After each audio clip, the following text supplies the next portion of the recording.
สบายดีท่านผู้ชมสบายดีท่านผู้ชมทุกท่านยินดีต้อนรับท่านผู้ชมทุกท่านเข้ามาพบพ่อกันในรายการลาวไรตี้มาพบกันในค่ำคืนนี้เป็นค่ำคืนของวันพฤหัสกันแล้วเป็นวันเริ่มต้นของเดือนก็คือวันที่1เดือนสิงหาปี2014แต่ว่าในมื้อนี้เป็นมื้อท้ายอาทิตย์เนาะมาของการเฮ็ดเวียกเฮ็ดงานของหลายๆคนก็คือในมื้อวันศุกร์นั่นเองและก็แน่นอนเลยเนาะทุกท่านยังได้มาพบพ่อกับรายการลาวไรตี้ของพวกเฮาพร้อมกับประเด็นและก็เหตุการณ์เรื่องราวต่างๆที่น่าสนใจ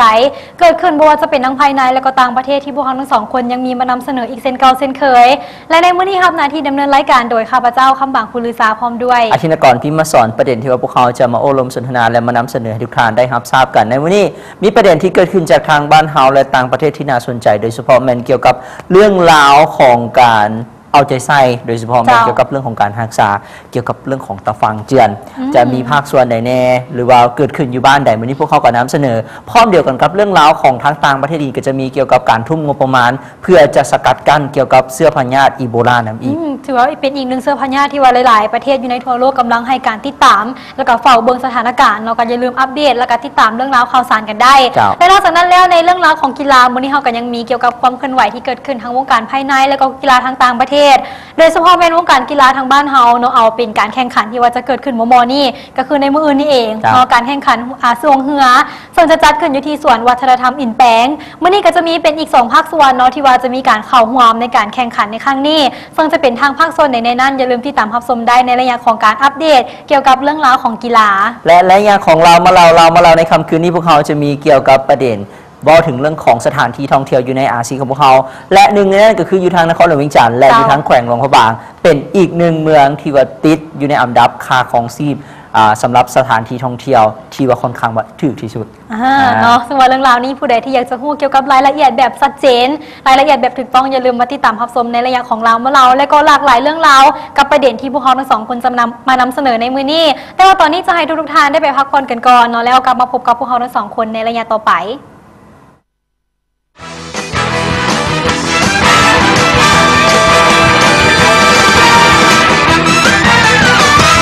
ลาววาไรตี้ลาววาไรตี้สนับสนุนโดยวุฒิศักดิ์พกคมงามท่าบ่ได้คมงามสร้างได้วุฒิศักดิ์ท่านผู้ชมเข้าสู่ระยะทับมิตรของทางรายการเราและที่ของพวกเราและแน่นอนเลยกับประเด็นเรื่องราวที่ว่าพวกเราทั้งสองคนมีมานำเสนอเป็นประจำเช่นเก่าเช่นเคยตั้งแต่วันจันทร์จนทอดวันศุกร์แบบนี้และก็ระยะทับมิตรพวกเราก็จะมีเป็นเรื่องราวเหตุการณ์ที่เกิดขึ้นภายในประเทศของพวกเราฉะนั้นเราอย่าลืมก็แล้วกันสำหรับท่านใดที่ว่าติดตามรับชมรายการต้องการอยากจะส่งข้อความหรือว่ามาทักทายสบายดีก็สามารถส่งกันเข้ามาได้กับหมายเลข500หรือว่าหมายเลข5,000เจ้าเนาะมื้อนี้ก็เป็นวันศุกร์กันแล้วหลายๆคนอาจจะมีแผนการหรือว่ากิจกรรมอย่างที่ว่าพิเศษเราก็สามารถบอกเราโอ้ลมผ่านทางรายการของพวกเราเป็นหมู่เป็นคู่กับพวกเราทั้ง2คนผ่านหมายเลขข้อความ5,000ตอนนี้เข้ามาสู่เรื่องราวทมิตของทางรายการของพวกเราโดยเฉพาะเป็นอีกหนึ่งงานวางแสดงที่ว่าได้มีการจัดขึ้นเพื่อให้หลายๆคนอาจจะมีเวลาพาลูกหลานพาครอบครัวของทานได้ไปเที่ยวชมได้โดยเฉพาะเป็นการขายงานวางแสดงสินค้าลาวไทยประจำปี2014นี้ได้ขายขึ้นแล้วก็คืองานวางแสดงสินค้าลาวไทยประจำปี2014ได้ขายขึ้นอย่างเป็นทางการในตอนแรกของวันที่30กรกฎาคมอยู่ที่ศูนย์การค้าลาวไอเทคนครหลวงเวียงจันทร์โดยได้ดำเนินไปจนฮอดวันที่3สิงหาที่จะมาถึงนี้และในงานวางแสดงสินค้าครั้งนี้ก็จะมีบรรดาหัวหน่วยธุรกิจทั้ง2ประเทศเข้าร่วมหลายกว่า200บริษัทเลยและก็มีหลายกว่า300ห้องวางขายสินค้าซึ่งในนั้นมีห้องวางแสดงสินค้าจากประเทศไทยมี250ห้องส่วนใหญ่นี่จะเป็นสินค้าประเภทอิเล็กทรอนิกส์แนมอะไหล่รถยนต์เครื่องใช้สอยต่างๆรวมไปถึงบรรดาเสื้อผ้าและก็เครื่องบริโภคในงานแสดงดังกล่าวนั้นนอกจากจะเป็นงานวางแสดงสินค้าร่วมกันเป็นประจำแล้วก็ยังมีเป็นการสร้างมูลค่าแลกเปลี่ยนสินค้าระหว่างลาวไทยให้สูงขึ้น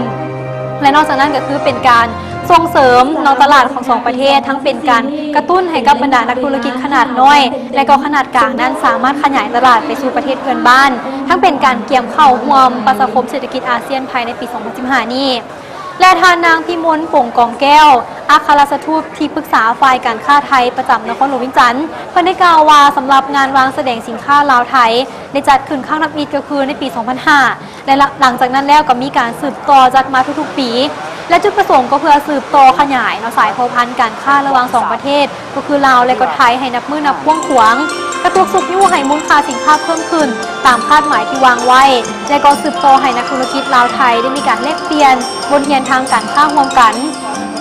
รวมทั้งสร้างโอกาสให้มีการลงทุนทั้งเป็นการเปิดกว้างตลาดจำหน่ายสินค้าระหว่าง2ประเทศให้นับมือนับหลายขึ้นซึ่งเขาร่วมพิธีเปิดงานวางแสดงสินค้าครั้งนี้ก็มีทานสมวันดีนาถาวงศ์รองเจ้าของนครหลวงเวียงจันทร์และก็มีทานพิษณุจันทวิทันนเอกอัครราชทูตไทยประจำลาวแล้วก็ยังมีพร้อมด้วยบรรดาพนักงานที่เกี่ยวข้องของ2ประเทศเนาะเข้าร่วมเป็นจำนวนอย่างหลวงหลายกันเลยอันนี้ก็คือเป็นเกี่ยวกับเรื่องของภาพบรรยากาศเนาะสำหรับงานวางแสดงในครั้งนี้ก็ถือว่าเปิดขึ้นแล้วใครที่ว่าว่างๆเนาะในมื้อนี้แล้วก็มื้ออื่นในวันเสาร์วันอาทิตย์นี่อยากไปเที่ยวชมเกี่ยวกับเรื่องของภาพบรรยากาศหรือว่าไปเลาะซื้อเครื่องบ่จะเป็นสินค้าทั้งลาวและก็ไทยก็สามารถไปได้แมนไปอุดหนุนเนาะทั้งเป็นเครื่องสินค้าระหว่างของ2ประเทศบ่ว่าจะเป็นทางลาวและก็ราชอาณาจักรไทยก็มีหลากหลายสินค้าแล้วก็มีหลากหลายห้องวางแสดงกันเลยให้ท่านนั้นได้เลือกแบบเต็มที่บ่จะเป็นเครื่องไส้ต่างๆรวมไปถึงบรรดาเครื่องบริโภคเครื่องนุ่งห่มโดยเฉพาะบรรดาสาวๆที่เข้ามาเลยและนอกจากนั้นพวกเขายังมีเป็นเสียงสัมภาษณ์เนาะของผู้ที่ว่าเข้าร่วมงานในครั้งนี้ Ladies and gentlemen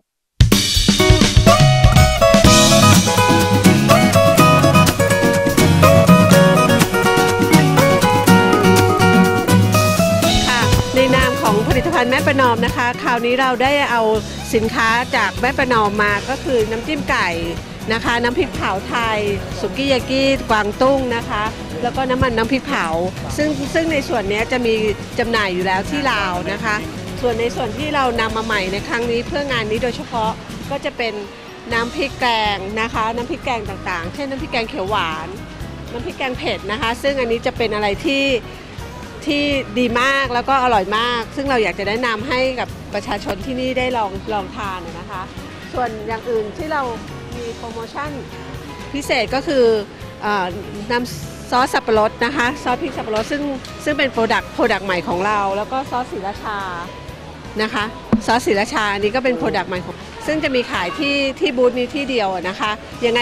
ถ้าเข้ามาที่บูธจะได้ราคาพิเศษซึ่งเป็นราคาที่ถูกอะค่ะถูกกว่าที่เราจำหน่ายที่เมืองไทยเนื่องในโอกาสที่แม่ประนอมได้มาจัดบูธที่นี่นะคะเราก็อยากจะขอเชิญชวนพี่น้องประชาชนลาวนะคะมาเข้ามาร่วมมาสั่งซื้อหรือมาชมสินค้าของเราได้ตั้งแต่วันนี้นะคะตั้งแต่วันนี้จนถึงวันที่3นะคะตั้งแต่เวลา 10 โมงถึง 4 ทุ่มนะคะจะได้ราคาพิเศษเชิญชวนมาชมกันนะคะมีหลากหลายมากค่ะขอบพระคุณค่ะ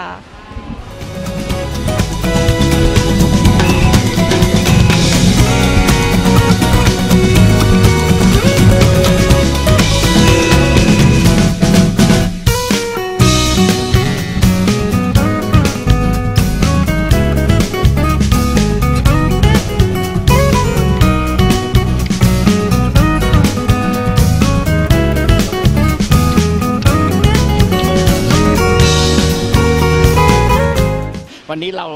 จะนำเสนอผลิตภัณฑ์ตัวใหม่ซึ่งเราเรียกว่าโยเกิร์ตดิ้งกิ้งโยเกิร์ตหรือโยเกิร์ตพร้อมดื่ม UHT นะครับจะมี4รสชาติคือจะมีสับปะรดมีสตรอเบอรี่นะครับมีเลมอนแล้วก็มีส้มนะฮะตัวนี้คุณภาพที่ดีของเราคือทำจากน้ำนมโคแท้ 100% ผ่านการบ่มด้วยกรรมวิธีของเดนมาร์กนะครับแล้วก็เราเติมคอลลาเจนด้วยเพื่อเพิ่มเป็นสารอาหารเพิ่มทำให้ผิวพรรณสดใสแข็งแรงนะครับ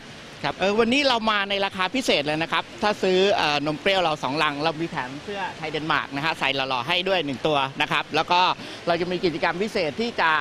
จัดต่อไปที่จะเกิดขึ้นในลาวนะครับไม่ว่าจะเป็นลัคกี้ดอหรือว่าการคืนรางวัลให้กับผู้บริโภคนะครับแล้วก็ในนามของไทยเดนมาร์กก็ขอเชิญชวนผู้เข้าร่วมงานทุกท่านนะครับมาทดลองชิมผลิตภัณฑ์นมไทยเดนมาร์กของเรานะครับว่ารสชาติจะถูกปากของคนลาวหรือเปล่าเพราะว่าเรากล้ารับประกันในเรื่องคุณภาพว่าเราผลิตจากน้ำนมโคแท้ 100% นะฮะแล้วก็เราเป็นเพียงหน่วยงานเดียวของเมืองไทยที่ได้รับการรับรองว่าผลิตจากน้ำนมโคแท้ 100% ครับผม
เจ้าท่านผู้ชมผ่านกันไปเนาะสำหรับเสียงสัมภาษณ์ของผู้ประกอบการที่เพิ่นได้มีการไปวางจำหน่ายสินค้าของเพิ่นอยู่ที่งานวางแสดงสินค้าลาวไทยประจำปี 2014 นี่ผู้ใดที่ว่ายังไม่ได้ไปก็อย่าลืมไปแวะชมกันได้เนาะที่สำคัญเลยภายในงานก็มีสินค้าหลากหลายและก็สัมพิเศษอีกเนาะเป็นสินค้าที่ว่าลดราคาแน่แล้วก็มีของแจกของแถมแน่เพิ่นบอกว่าหาซื้ออยู่บนอื่นนี่บ่ได้อีกแล้ว แม่นแล้วก็อย่าลืมไป